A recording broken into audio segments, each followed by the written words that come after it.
Deus, abra a sua Bíblia. Salmo de número 2. Salmo de número 2.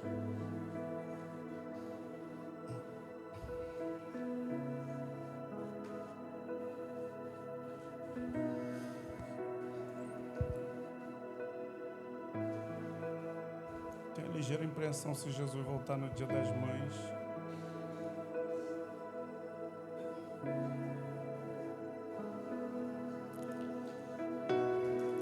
Salmo de número 2, a gente começou na quarta-feira uma jornada que eu vou chamar de Bom Dia com Oração. Estava procurando um nome para dar para essa jornada que a gente vai ter. Serão no mínimo 100 dias que a gente vai estar junto. Começamos quarta-feira, quarta, quinta, sexta, e amanhã a gente retorna de novo de segunda a sexta-feira, todos os dias, 6 horas da manhã. E a gente começou um devocional sobre o livro de Salmos. E no segundo dia, a pastora fez o devocional no Salmo de número 2. E ela me fez uma pergunta. Na quarta-feira, a gente estava se aprontando para ir para a nossa célula. E sabe aquele momento que você está pensando uma coisa? Eu sou assim, se eu estiver pensando um negócio, eu não consigo responder outro. E se eu perder o pensamento aqui, eu largo tudo aqui e não consigo responder lá e fico chateado da vida. E ela falou assim: Júnior, e isso? Eu falei: não sei não. Ela falou: não sei por quê. Tu não quer responder ou tu não sabe? Eu falei: não sei, Cristiane. E o pensamento estava indo embora, estava pensando no negócio. Ela: mas tu não quer responder, né? Eu falei: poxa, não sei. E ela me fez uma pergunta que está nesse salmo. Eu quero ler o versículo de número 12 para você, porque foi uma mensagem que ela trouxe na nossa célula na quarta-feira, e como aquilo falou o meu coração, e como abençoou a minha vida. E eu ia falar com ela: amor, prega essa palavra no domingo pela manhã. Só que assim, eu não gosto que façam isso comigo, muito mais eu vou fazer com alguém. Parece que você está pondo uma ficha num jukebox e apertando o botão falando: prega isso aqui, prega aquilo ali.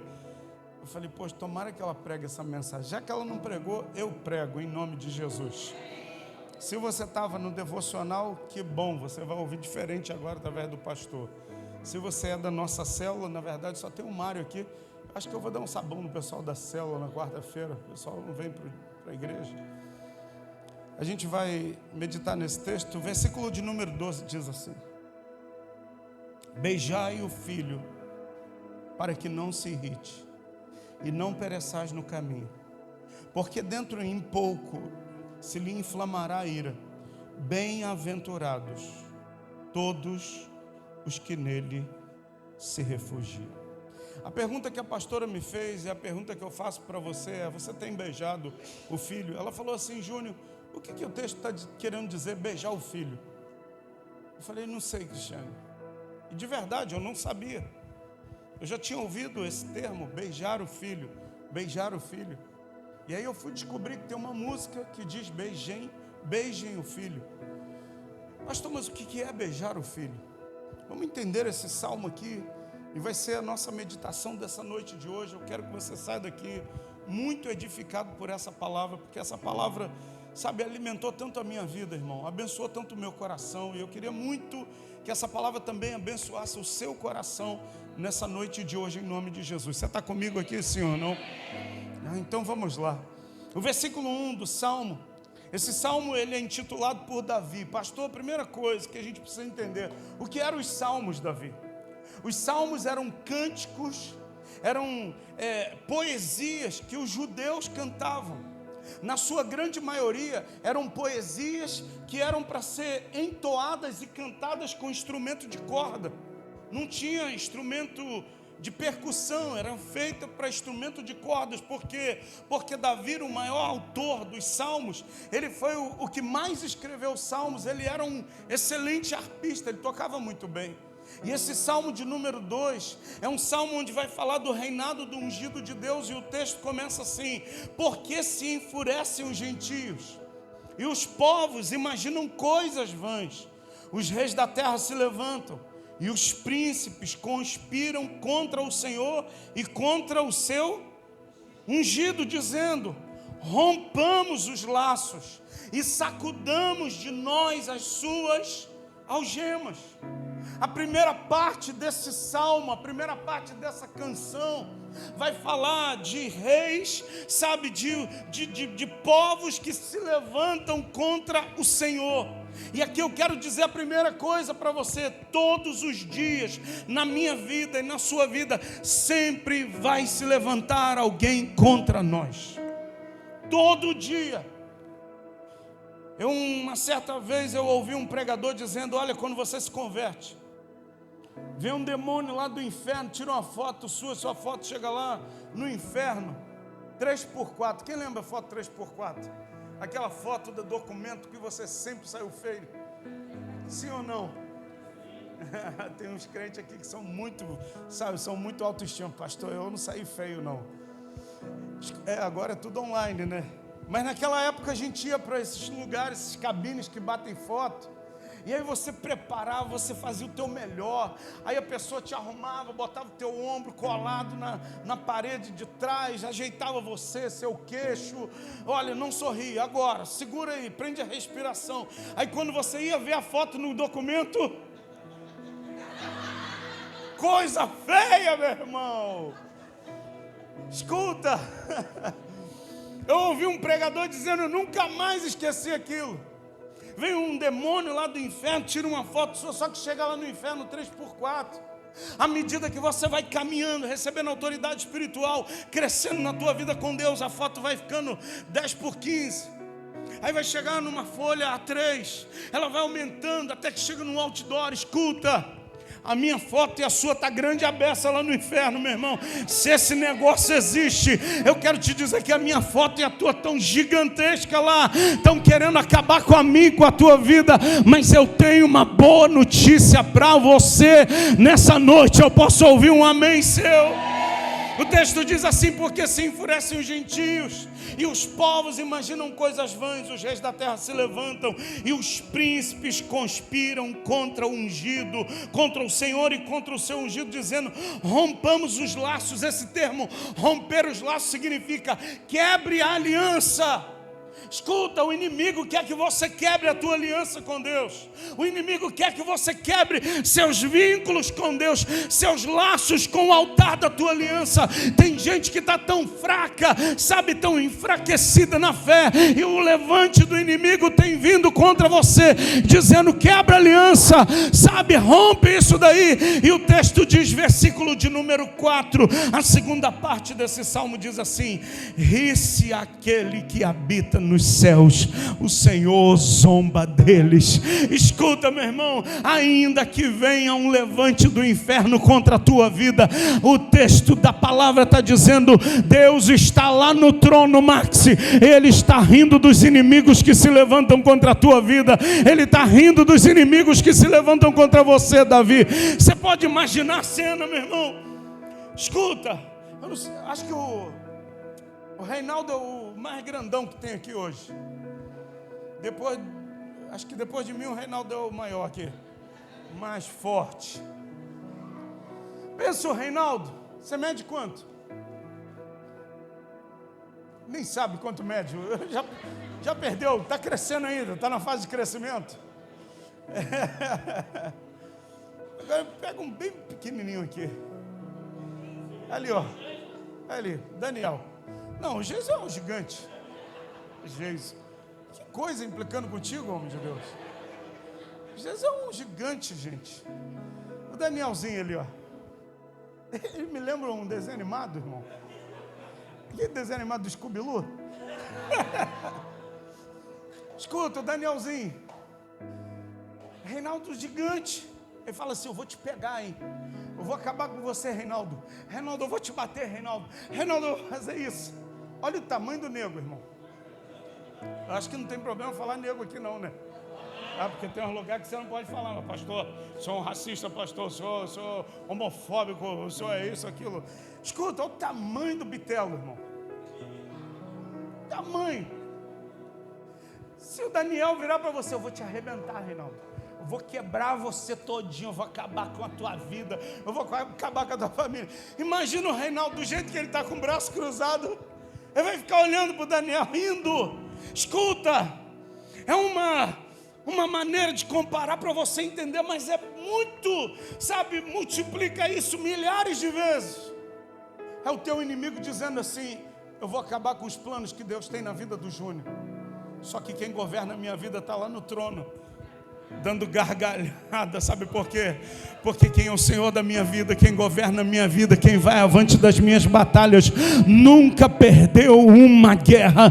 E eu quero dizer para você: o teu Deus é o Senhor de todas as coisas, o Senhor da tua vida. Ele é chamado de o Deus da guerra, meu irmão.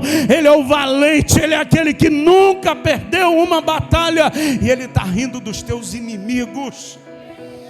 Sabe, mas o inimigo, ele arma de uma maneira tão grande, Sabrina, que a gente chega a acreditar que é o fim. Talvez eu esteja pregando aqui para pessoas que estão aqui dentro, ou talvez você que vai me ouvir aí nessa mensagem pelo YouTube. Escuta, tem gente que está pensando assim: o inimigo falou que vai fazer isso e vai acabar com a minha vida. Mentira dele, porque a Bíblia chama ele de pai da mentira. E a gente acaba acreditando nas mentiras do diabo como se fossem verdades na nossa vida. Escuta, ele falou várias vezes no meu ouvido: eu vou acabar com o seu ministério. Ele falou várias vezes no meu ouvido: você é um pastor falido, você não consegue nada, tudo que você põe a mão não vai para frente, tudo que você tenta fazer você não consegue. Várias e várias vezes, algumas delas eu balancei as pernas. Mas quando eu descobri que lá no trono, Cleito, tem um Deus que diz: Júnior, o que você só precisa é ficar na minha presença. Você não precisa fazer nada, você não precisa pegar a espada, você não precisa ir para a guerra, ir para a batalha. Tem irmão que é o pelejador, né? Vai para a batalha, irmão. Escuta, sabe qual é a tua batalha? É contra você mesmo. A tua guerra é contra você mesmo. A tua luta é contra você mesmo, a tua luta é contra a tua mente. Paulo vai dizer em Romanos capítulo 12: rogo-vos, pois, irmãos, pela compaixão de Deus, para que vocês apresentem o corpo de vocês como sacrifício vivo, santo e agradável a Deus, é o culto racional de vocês. E não se conformem com esse mundo, mas transforme a mente de vocês, transforme a maneira de vocês pensarem. Escuta, tem gente que está se desgastando à toa, me perdoe, porque a tua batalha é o Senhor quem guerreia ela. A minha guerra é o Senhor quem guerreia ela. O que eu preciso é lutar todo dia contra o próprio Júnior. Para quê? Porque quando eu luto contra o próprio Júnior, eu estou lutando contra o meu maior inimigo. E eu me escondo em Deus, e quando eu me escondo em Deus, o meu inimigo diz assim: eu vou te pegar. Deus fala assim: eu estou rindo dos meus adversários, eu estou rindo dos teus inimigos. Escuta, Deus nessa noite está zombando dos inimigos que falaram que a tua vida, sabe, ia quebrar, que teu casamento ia falir, sabe. Ele está rindo daqueles que se levantaram contra você. Eu posso ouvir um amém seu? Versículo de número 5, olha o que diz o texto: na sua ira. Na sua ira de quem? Ira do próprio Deus. A gente só costuma falar de um Deus de amor, mas escuta, Ele é um Deus que se ira. Só que essa ira de Deus não é contra a minha vida, não é contra você, Solange. Essa ira de Deus, irmã Marley, é contra quem te persegue. Essa ira de Deus é contra quem se levanta contra você, João. Pastor, mas é contra o ungido. Escuta, o ungido hoje sou eu e é você, Davi. Nós somos aqueles que Deus ungiu com seu Espírito Santo. O texto diz: na sua ira, a seu tempo, lhes há de falar, e no seu furor os confundirá. O nosso grande problema, sabe qual é, irmã Fátima? É que nós queremos determinar o tempo para Deus. É que nós queremos dizer, Isaac, Deus faça nesse tempo, Deus faça naquele outro tempo. Escuta, a ira de Deus se acende, mas tem um tempo para isso. O que eu preciso é me esconder nele. O O que eu preciso é encontrar o meu lugar nele. E eu quero dizer para você nessa noite de hoje: encontre o teu lugar nele. E os teus inimigos já foram abatidos por Deus na sua ira, no seu tempo. E aquele inimigo que se levantou contra você, a Bíblia vai dizer: se ele veio por um caminho, ele vai fugir por 7 em nome de Jesus. Versículo 6: eu, porém, constituí o meu rei sobre o meu santo monte, sobre o meu santo monte Sião. Proclamarei o decreto do Senhor. E ele me disse: tu és o meu filho. Eu hoje, escuta, você foi gerado por quê? Eu fui gerado em Deus. Você foi gerado em Deus. Você foi gerado no Senhor. A tua vida é dele. Sabe, hoje é dia da gente abolir as mentiras do diabo aqui, ó. É aqui que acontece. É aqui que a gente perde a oportunidade. É aqui que a gente perde a guerra. É aqui que a gente se sente fracassado. Escuta, o maior problema da humanidade hoje, sabe aonde? Saúde mental. Eu não estou falando de biruta, não. Eu estou falando de uma geração que sofre todo dia crise de ansiedade. É a geração que mais toma remédio controlado.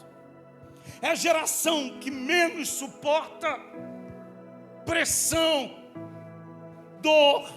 É uma geração que não quer sentir dor. Eu estou falando para algumas pessoas aqui que já ouviram falar de um remédio que ardia. E quando a mãe falava assim, ralou o joelho na rua, vem cá, vou te dar esse remédio aqui. Você falava: não, esse não, não, esse não. E não tinha, meu irmão, biquinho não. Amarrava o filho no meio das pernas, tacava aquela miséria lá que ardia, que era um terror. A geração de hoje é uma geração que diz assim: não quero sentir dor, pastor. Não aguento pressão. Não, pastor, não pode fazer isso. Isso é um abuso psicológico. Sabe por quê? Porque é uma geração que não encontrou seu lugar em Deus. É um povo que esqueceu quem gerou. Foi Deus que me gerou. Eu fui gerado em Deus. E eu quero que você saia daqui renovando a tua mente hoje, para você entender: Deus foi quem me gerou. Os meus inimigos podem se levantar contra mim, mas um a um serão abatidos no nome de Jesus. Versículo de número 8. Você está pronto aí? Terceiro lugar: pede-me, e eu te darei as nações por herança, e as extremidades da terra por tua.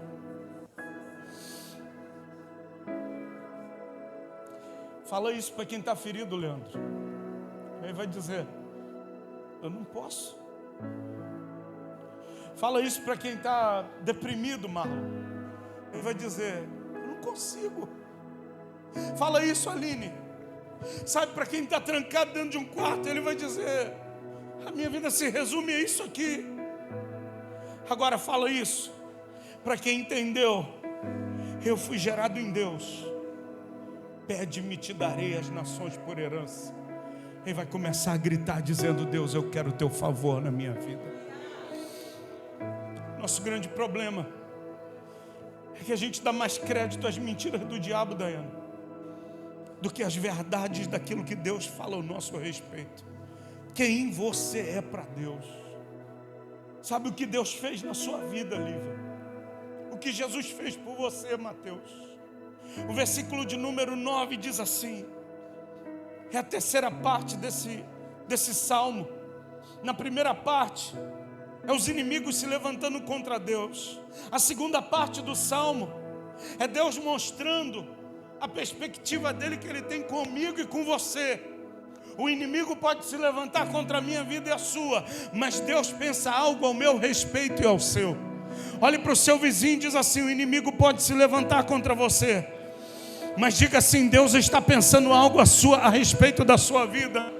Olhe para o outro e diz assim: Deus está pensando algo nessa noite a respeito da sua vida. A Bíblia diz: eu sei os pensamentos que tenho a vosso respeito. Os pensamentos que eu tenho sobre você é pensamento de paz e não de mal. Pastor, o senhor fala isso porque a tua vida é muito boa. Troca comigo 2 minutos. Pela manhã eu falei aqui 5, mas eu acho que 5 é muito, irmão. Troca só 2 minutos comigo, para ver se é tão boa assim como você diz. É boa para mim. Sabe por quê? Porque as pressões me prepararam para estar onde eu estou hoje. A tua vida é boa para você, não é boa para mim, porque as tuas pressões te prepararam para você estar onde você está hoje. Porque tem gente que olha para a pastora e diz assim: caramba, a pastora só fala de oferta na igreja. Cada dia ela está com uma roupinha diferente. O pastor deve bancar roupa para ela. Escuta, eu não lembro qual foi a última vez que eu comprei uma roupa para essa mulher, irmão.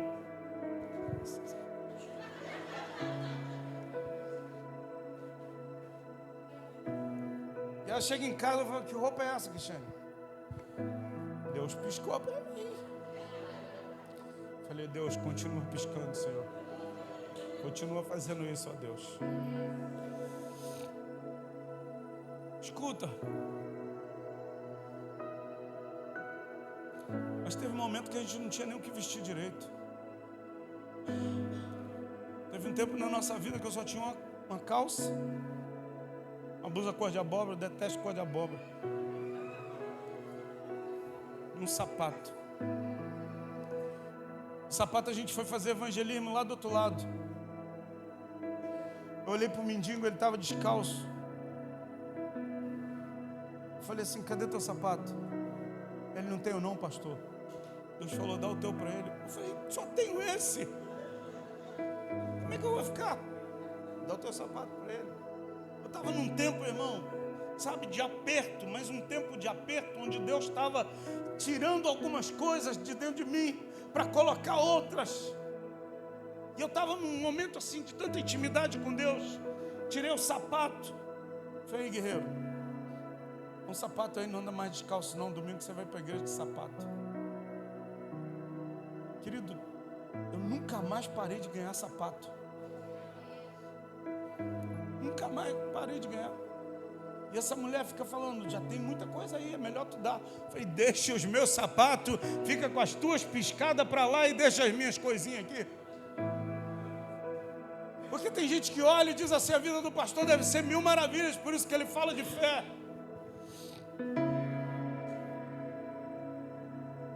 A Joana e a Alex já me deram de comer, porque a gente estava na prova para comer. Tem gente aqui que nos abençoou nos nossos dias maus. E naqueles dias maus, o versículo 1, 2 e 3, eu só lia eles. O inimigo está se levantando, está dizendo: eu vou acabar contigo, Júnior. Você não vai conseguir, essa igreja vai fechar. Eu dou prazo para a igreja fechar, a porta da igreja vai fechar. Você não tem grana para bancar o aluguel da igreja, você não tem grana para nada. E eu, numa luta terrível, não estava em pecado, mas era, sabe o que? Deus estava mudando aqui, ó. Deus estava mudando a minha maneira de pensar. Porque quando Deus muda a maneira de pensar, tudo à minha volta é transformado. Deus quer mudar a tua mente, Deus quer mudar a tua mentalidade, porque as outras coisas que te cercam, Ele faz assim, tudo muda. Mas a tua mente depende de um posicionamento seu. Mudar a nossa mente depende do meu posicionamento. Eu me posicionar e entender: Deus, eu preciso estar no Senhor. Deixe Deus hoje mudar a sua maneira de pensar. Pastor, mas eu não consigo, as más notícias não me deixam. É verdade. E quando a gente está passando por essa fase, Felipe, a gente acha, sabe o que, Cleito? A A gente acha que só tem a gente que está passando por isso, o restante está tudo de boa. O restante, Elisama, está vivendo mil maravilhas. E muito mais na geração que a gente está vivendo, a geração das redes sociais mentirosas. Irmão, ninguém posta nada de ruim na rede social. O pessoal bota na tela da televisão, pega uma garrafa de detergente, sabão em pó, sei lá, amaciante, e tira uma foto de um ângulo que parece que está na janela do avião. Coloca viajando. Partiu férias. Vai naquele monte de areia que tem na porta de casa, deita, curtindo a praia. E tem gente adoecido, olhando para aquilo, dizendo: aí, fulano foi, o outro foi, olha eu aqui na prova. Escuta, manipulado por aquilo que está à tua volta. O que rege a minha vida e a tua é aquilo que Deus fala ao nosso respeito. Eu não sou regido por aquilo que está ao meu redor, as minhas circunstâncias. O que rege a minha vida é o que sai da boca de Deus ao meu respeito. Júnior, tu é meu filho, eu te gerei. Pede-me, eu te darei as nações por herança e possessão. Mas a terceira parte desse salmo diz assim: com vara de ferro as regerás e as despedaçarás, como um vaso de olheiro. Agora, pois, ó reis, sejam prudentes, deixai-vos advertir, juízes da terra. E aí a última fase desse salmo, o salmista vai dizer: sirva ao Senhor com temor e alegrai-vos nele com tremor. Duas coisas. Deixa eu lhe perguntar: você tem servido ao Senhor com temor? E você tem se alegrado nele com tremor? Será que a tua vida, você tem alguma expressão de serviço ao Senhor? A minha maior alegria é servir a Deus. Pastor, talvez você diga: como é que eu posso servir a Deus? Eu queria pregar. As pessoas têm uma ideia muito errada de achar que pregar é para servir a Deus. Quem foi chamado para pregar, ele serve a Deus pregando. Mas eu posso servir a Deus com os talentos que Deus colocou na minha mão. Uma mulher era uma grande evangelista. Essa mulher ficou adoecida e ela não podia mais andar, Marlon. E ela se viu entrevada na cama, sem poder andar, cabeça muito boa, o restante do corpo funcionando perfeitamente, mas as pernas paralisadas. E ela começou a ser bombardeada, assim como o Salmo diz. E ela pensou: é o fim, não posso mais fazer nada. E a gente tem uma tendência, uma inclinação muito grande a se deprimir. E aquela mulher começou a orar: Deus, o que eu mais amava fazer, eu não posso mais fazer. Era sair de casa, bater de porta em porta e falar do teu amor. O testemunho diz que essa mulher, ela ouviu uma voz dizendo: olha o que está do seu lado na sua cabeceira. Ela olhou, era um livro grosso assim, com uma página amarela. Quem é mais antigo igual o Ângelo vai lembrar.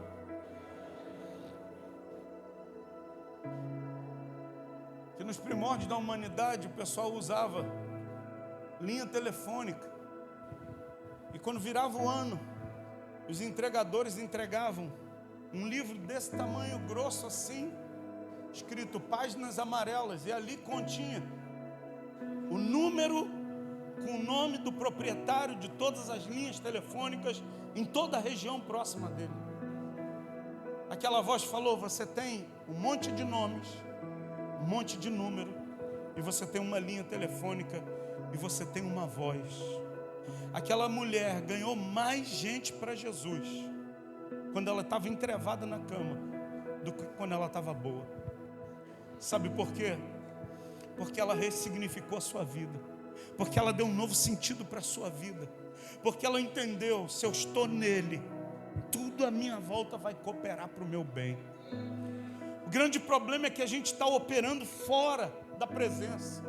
Nosso grande problema é que a gente está operando distante daquilo que Deus tem para a nossa vida. Tem tempo que eu tenho que sair de porta em porta e bater, mas vai chegar um tempo na minha vida que eu não vou mais poder bater de porta em porta. Vai chegar um tempo na minha vida que eu vou ter que sentar em uma dessas cadeiras e os jovens vão ficar aos meus pés e eu vou ensinar para eles. Está longe ainda esse tempo, está muito longe esse tempo. Você que estava me olhando com essa cara de maldade, falando: falta pouco, hein, pastor? Está amarrado em nome de Jesus. Escuta, não tem desculpa no reino. Eu aprendi uma coisa com o meu pastor: quem quer, arruma um pretexto. Quem não quer, vive dando desculpa. Eu quero fazer a obra de Deus, mas eu estou trabalhando tanto, então eu vou fazer onde eu trabalho. Eu vou fazer no trem, eu vou fazer no BRT, eu vou fazer por meios digitais, mas eu vou servir ao Senhor com alegria e com temor. Eu vou ter alegria e temor do Senhor. Você está entendendo isso hoje? Pastor, mas e aí, versículo de número 12, e eu encerro aqui a mensagem. O salmista vai fechar esse salmo dizendo: beijai o filho. E foi a pergunta que a pastora me fez. E quando chegou na nossa célula, ela ministrou, eu falei: caramba, essa mulher hoje arrebentou. Eu fui para casa e beijei ela, irmão. E ela começou a célula dizendo assim: o que é beijar o filho? Eu falei: cara, tomara que ela não me pergunte, que eu vou passar a maior vergonha. Eu não sei o que é beijar o filho. E ela perguntou para o outro: o que é beijar o filho? O que é beijar o filho? E ela, do jeito dela, foi nos conduzindo na célula. Pastor, e o que é beijar o filho? Beijar o filho é um sentimento de adoração que me faz me inclinar para ele. Quando o salmista diz assim: beijai o filho para que ele não se irrite e não pereçais no caminho, ele está dizendo: olha, no meio da tua luta, Karine, no meio das tuas aflições, irmã Deta, beije o filho. Sabe por quê? Enquanto eu estou no meio das minhas lutas, beijando o filho, ele está cuidando das minhas guerras e me tornando alguém mais do que vencedor. No meio da luta, quando a senhora estiver com a perna quebrada, só beijando Jesus, né, irmã Deta? Eu fui visitar essa mulher de Deus, eu e a pastora. Quanto tempo a senhora ficou na cama? 9 meses, na cama. 2 meses. Fui lá, possibilitada de se levantar, longe das suas atividades, longe da sua cama. Escuta, em momento nenhum ela reclamou. O tempo todo que a gente estava visitando ela: estou aqui servindo a Deus, adorando a Deus, estou orando. Ouvi o testemunho do gigante, não vi reclamação. Transplantado, eu mandei mensagem para ele, Cristiano. Falei: olha, vai ter o evento dos casais, eu queria muito que você viesse. Pede para a Glaucia preparar a comidinha de vocês, para vocês comerem juntos, só que você vai comer a comidinha que ela faz. Pastor, fica tranquilo que a gente vai. Esse cara é crente, mano. Nunca vi reclamando, nunca vi murmurar. Eu vi o Alex chegando em casa, a casa dele pegando fogo, toda queimada, o bombeiro lá apagando. E chegando em casa: Deus de aliança. Eu falei: tá doidão, mano? Deus de promessa. É muito doido, irmão. Sabe o que é isso? É no dia da tua dor tu beijar Jesus. É no dia da tua aflição tu se inclinar e falar: Jesus, eu estou te beijando, eu estou beijando os teus pés. eu estou me dobrando diante do Senhor. Os inimigos falaram que vão me destruir, mas eu reconheço a tua soberania, eu reconheço o teu poder, eu reconheço que todas as coisas estão debaixo do controle das tuas mãos, e eu me rendo diante do Senhor. Você está entendendo? Eu quero dizer para você nessa noite: sai daqui para beijar Jesus. Tem uma idosa da nossa igreja, fundadora dessa casa, Diaconisa Esther Alves. Todas as vezes que eu vou visitá-la: a senhora está sentindo alguma coisa? Eu não. A senhora não sente nada? Eu não. Eu vou falar que eu sinto? Eu tenho que falar que Jesus está comigo. Cara, eu só apanho quando eu vou ouvir essa turma. Sabe por quê? É gente que no meio das suas lutas, das suas guerras, reconhece Jesus e diz: eu estou beijando Jesus. Eu queria que você saísse daqui para beijar Jesus também. Beijar Jesus não é no meio de um culto, onde tudo está legal, onde tudo está favorável. Aí eu falo: ai, tu é o meu Deus. E aí, sabe, eu faço aquela adoração mais extravagante, espalhafatosa. Aí todo mundo olha para mim: uau, que adorador. Irmão, beijar Jesus é quando a parada está sinistra para o nosso lado, é quando a guerra está travada, é quando a luta, você olha para o lado, você olha para o outro, você olha à tua volta, não tem saída, mas você olha para Jesus e você se inclina e fala: mas eu me rendo à tua vontade, Jesus. Isso é beijar o Mestre.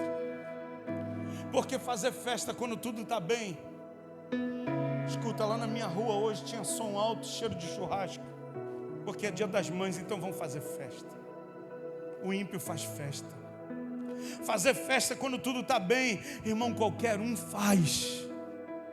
Agora, fazer festa quando o diagnóstico chega, quando eu olho para a minha geladeira, e como a irmã Marley falou hoje na aula, a minha geladeira está igual a Frozen, só tem gelo e neve. Quando eu olho para a minha conta bancária, não vejo solução. Quando eu olho para alguns aspectos da minha vida, eu não vejo como, sabe, contornar nada disso. É nessa hora que eu decido: eu vou beijar Jesus. Eu vou me inclinar para Jesus, eu vou reconhecer: só tu és Deus. Porque quando ele entende que tem alguém que decidiu se inclinar para beijar ele, ele se levanta do trono dele. Ai, quando ele se levanta do trono, Gláucia, alguma coisa no mundo espiritual começa a se movimentar, e aquilo que para a gente parecia ser impossível, improvável de acontecer, começa a se mover no reino do Espírito. A resposta que a gente precisava, o livramento que a gente precisava, a cura que a gente precisava, a bênção que eu precisava, a piscada de Deus que eu precisava, vai chegar, meu irmão. Mas escuta, é necessário a gente se inclinar. Beijar Jesus é um sentimento de adoração que me faz me render para Ele. Escuta, eu não me rendo para as lutas, eu não me rendo para as aflições, eu não me rendo para os levantes do inimigo, eu não me rendo para as afrontas, dizendo: eu vou acabar com você, Júnior, eu vou destruir. Isso daí, irmão, não tem bandeira branca. Eu só me rendo diante do Senhor.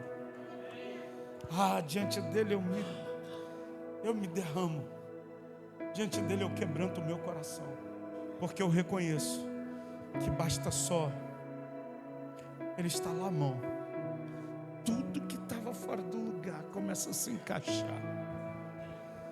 Para a gente encerrar, Deus pega um profeta chamado Ezequiel. O Espírito do Senhor pega Ezequiel e arrebata ele, coloca ele no meio de um vale. O vale está cheio de ossos e os ossos estão sequíssimos. E a Bíblia diz, irmã Marcia Ângela, que o Espírito do Senhor leva ele para um lado e para o outro. Escuta, talvez você chegou aqui e você esteja no meio de um vale, o Espírito do Senhor está te levando de um lado para o outro, e você diz: quando é que vai acabar essa sequidão na minha vida? Mas o Espírito do Senhor ainda não tinha acabado. Leva o profeta de um lado e para o outro, e depois faz uma pergunta: Ezequiel, acaso esses ossos podem ter vida? A resposta do profeta é: Senhor, tu o sabes. Sabe qual foi a resposta dele? Eu estou beijando o filho, eu me inclino diante do Senhor. Ele não disse não tem solução, ele não disse é impossível, ele não disse não dá mais certo, ele não disse eu estou derrotado. Não, a palavra dele foi: o Senhor sabe de todas as coisas. É a segunda vez a voz do Senhor dizendo: Filho do homem, profetiza ao Espírito. Profetiza ao Espírito: ossos secos se levantem e tenham vida. Quando Ezequiel começa a abrir a boca e profetizar, a Bíblia diz que tem um ruído, um barulho, Robson, um ruído, pastor Mauro, osso se juntando a osso. Eu não sou bom de ciência, mas o corpo humano é feito, sabe, de dezenas de ossos. Só a sua mão tem um monte de ossos. Agora pensa, um osso se juntar a outro osso de maneira adequada, tudo dentro do padrão, nada fora do lugar. Osso se juntando a osso. Quando os ossos se juntam, começa a crescer carne. Depois da carne começa a crescer as ligaduras, as juntas, vem a pele, cobre tudo, mas ainda é um monte de homens mortos. A voz do Senhor pela terceira vez: Ezequiel, acaso pode ter vida? Profetiza agora. Profetiza aos quatro ventos. Quando Ezequiel começa a profetizar, um exército se levanta. Escuta, eu não sei o que está morto na sua vida. Eu não sei o que está acabado na sua vida. Eu não sei o que você olha hoje e diz assim: isso está destruído, isso não tem mais solução, isso já se acabou, já joguei a toalha. Profetiza e beije Jesus. Profetiza e se incline diante de Jesus. Profetiza e declara: Senhor, tu sabes, eu fiz tudo o meu possível para que os meus filhos fossem salvos, mas pelo meu maior esforço eu não consegui, mas tu sabes. Eu fiz tudo que eu podia fazer, mas nada deu certo, mas o Senhor sabe. A pastora falou aqui, a minha sogra, irmão, está igual o Salmo 126, como quem sonha, sabe, boca cheia de riso. Escuta, minha sogra, era raríssimo ela vir na minha casa. Esse ano, ela já estourou a cota dela de vir na minha casa, irmão. Que eu fiz uma planilha lá, eu coloquei as cotas dela vir na minha casa. É lógico que não, minha sogra é maravilhosa. Escuta, caramba, ela vem, Cristiane liga, fala: mãe, vem pra cá, vem almoçar aqui. Ela pega um Uber e vem pra cá. Sabe por quê? Ela está como quem sonha. Ela não está mais preocupada, porque o filho dela que fumava um negócio, o filho dela que usava uma droga, o filho dela que só vivia doidão, o filho dela que era a maior preocupação dela. Escuta, o cara só fala de Deus. A missão dele é tirar a gente que está lá dentro da Cracolândia e levar para a igreja para ser transformado, porque Jesus transformou a vida dele, pode transformar outro. Você pensa o cara sair de São João até Del Castilho a pé, porque não tinha grana da passagem, foi e voltou sem chorar, sem reclamar. Sabe por quê? Quem teve a vida restaurada não tem problema de beijar Jesus, ainda que beijar Jesus seja andar um bom pedaço a pé. Eu quero dizer para você, a gente como igreja precisa aprender a beijar Jesus e parar de servir a Jesus por aquilo que Ele pode nos dar. Parar de entrar aqui nesse lugar como se fosse um supermercado, onde a gente vai tirando da gôndola e colocando no nosso carrinho da fé os nossos presentes e aquilo que a gente precisa consumir.